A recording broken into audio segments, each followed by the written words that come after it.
స్నేహితులారా, ఈ సమయాన్ని బట్టి దేవునికి వందనాలు తెలియజేస్తూ ఉన్నాను. ప్రేమపూర్వకంగా మిమ్మల్ని అందరినీ వాక్య ధ్యానంలోనికి ఆహ్వానిస్తూ ఉన్నాను. తన్ను తాను హెచ్చించుకొనువాడు. స్నేహితులారా, మనలో కొంతమంది తమను తామే గొప్పవారుగా తలాంచుకునేటటువంటి వారుగా ఉంటారు. వారిని గూర్చి లేఖనము ఏమని సెలవిస్తూ ఉంది? మన జీవితంలో మనల్ని మనమే హెచ్చించుకొనవద్దు అనే సత్యాన్ని గుర్తు చేయడానికి ఇష్టపడుతూ ఉన్నాను కనుక దేవుని యొక్క వాక్యమును మీరు ముగింపు వరకు ఆలకించాలని మీ కుటుంబ సభ్యులతోనూ తోటి విశ్వాసులతోనూ ఈ వీడియో షేర్ చేసుకోనండి. మీ ప్రార్థన మనవులు ఎట్టివైనను కామెంట్స్ రూపంలో కానీ ఫోన్ కాల్ ద్వారా కానీ తెలియజేయండి. నమ్మకంగా మీ కొరకు ప్రార్థిస్తాము.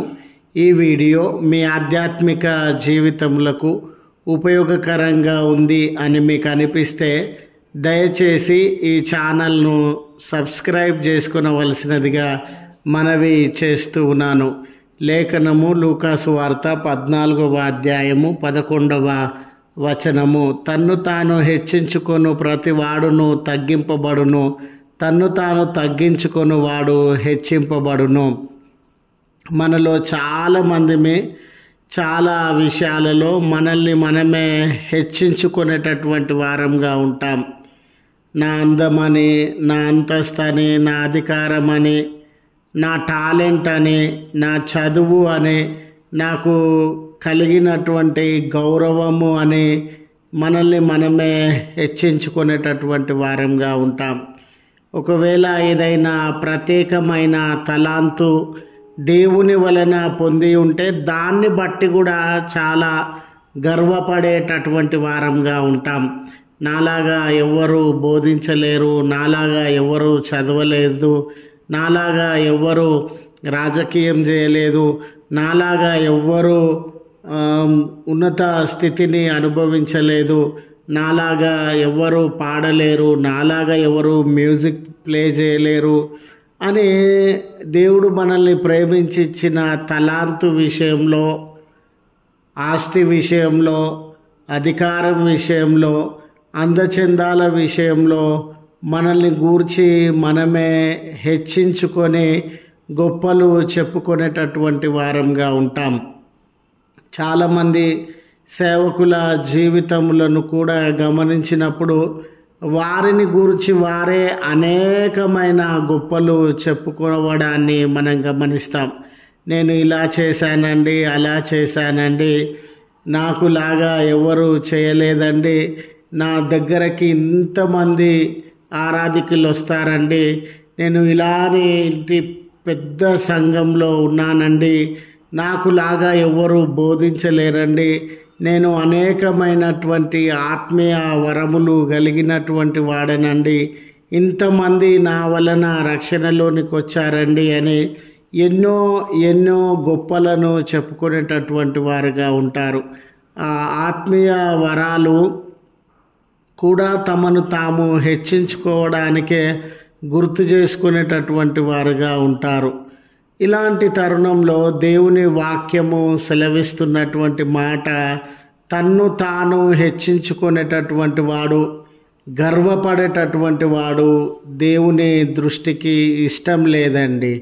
తనకు కలిగిన గొప్పతనాన్ని బట్టి, తనకు కలిగిన చేరు అధికారాన్ని బట్టి, ఆస్తిపాస్తులను బట్టి, తలాంతులను బట్టి, ఉన్నత స్థాయిని బట్టి దేవుడు నాకు ఇవి అనుగ్రహించినాడు, ఇది దేవుని కృపా భాగ్యమే అని దేవునికి కృతజ్ఞతలు చెల్లించే మనుషులు కావాలని దేవుడు ఆశపడుతూ ఉన్నాడు. కానీ ఇది నా శక్తి, ఇది నా బలము, ఇది నా ఉపాయము, ఇది నా ఆలోచన, ఇది నా పరపతి, నా సొంత జ్ఞానము, తెలివితేటలతో ప్రయాసతో దేని నేను సాధించినాను అని తమను గురించి తమే గొప్పలు చెప్పుకునేటటువంటి వారు దేవుని దృష్టిలో చాలా అల్పులుగా ఎంచబడినటువంటి వారు.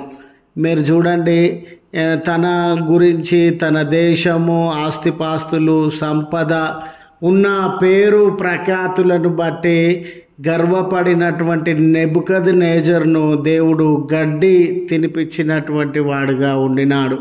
అదే ఒక సామాన్య కుటుంబంలో పుట్టి గొర్రెల కాపరిగా ఉండి దేవుని ఎదుట తన్ను తాను తగ్గించుకున్నటువంటి ఈ దావీదు, నేనే పాటి వాడను, నా కుటుంబము ఏ పాటిది హెచ్చింపబడుటకు అనే తన్ను తాను తగ్గించుకున్నటువంటి దావీదును ఒక చక్రవర్తిగా, సుప్రీంగా నిలువబెట్టినటువంటి వాడుగా ఉన్నాడు.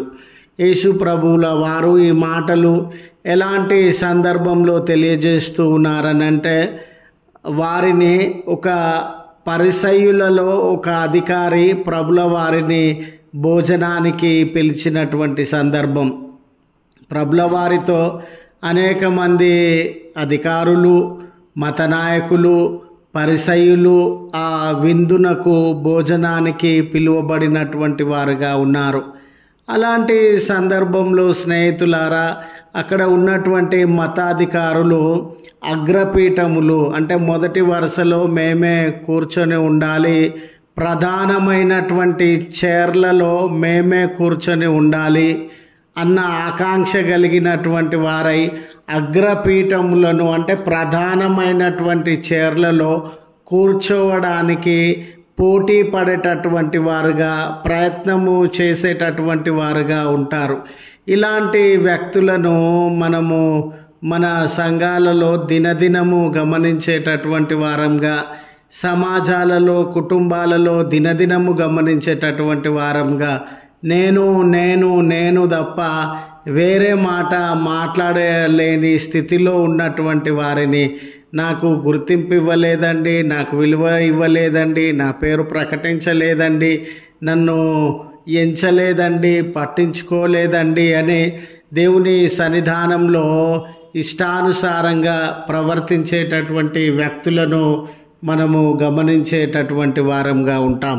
అలాంటి తరుణంలో ప్రభుల వారు ఈ మాటను తెలియజేస్తూ ఉన్నారు. ఏమని? తన్ను తాను హెచ్చించుకొనివాడు తగ్గింపబడును, తన్ను తాను తగ్గించుకొనివాడు హెచ్చింపబడును అని.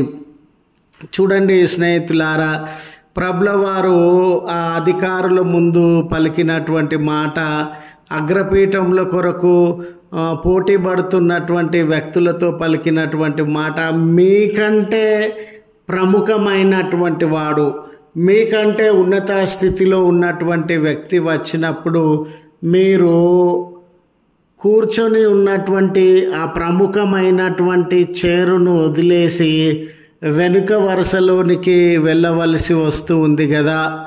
అందుకే మొట్టమొదట మిమ్మల్ని మీరే హెచ్చించుకోకండి, మొట్టమొదట మిమ్మల్ని మీరే ఘనమైన వ్యక్తులుగా ఎంచుకొనకండి. ఒకవేళ మిమ్మల్ని పిలిచినటువంటి వ్యక్తి రండి, మీరు మొదటి వరుసలో కూర్చొని ఉండండి అని మీతో చెప్పినప్పుడు ఎంతో ఘనత, ఎంతో మర్యాద.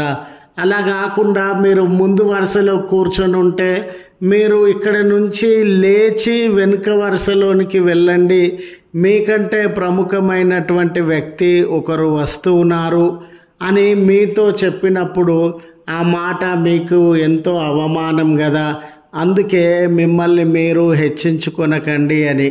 స్నేహితులారా, ఈరోజు మీరైనా నేనైనా మన జీవితాలలో ఏదైనా ప్రత్యేకత, గొప్పతనం ఉంటే ఇది దేవుడు నాకు అనుగ్రహించినటువంటి బహుమానము అనే దేవుణ్ణి మహిమపరిచేటటువంటి వారంగా ఉన్నామా, లేక మనల్ని మనము హెచ్చించుకొని అందరి ముందు గర్వపడి దేవుని నుండి దూరమయ్యేటటువంటి వారంగా ఉన్నామా అని పరిశీలన చేసుకోవాలని మనవి చేస్తూ ఈ మాటలను ముగిస్తూ ఉన్నాను. ప్రార్థించుదము. కృపగల తండ్రి, ప్రేమగల మా రక్షక, మీ పరిశుద్ధమైన శ్రేష్టమైన నామమును బట్టి మీకే కృతజ్ఞతలు, స్తోత్రములు చెల్లిస్తూ ఉన్నాం.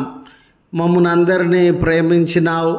ఈ ప్రేమకు సూచనగానే మరొక దినాన్ని మా జీవితంలో అనుగ్రహించిన విధానమును బట్టి మీకు వందనాలు చెల్లిస్తూ ఉన్నాం.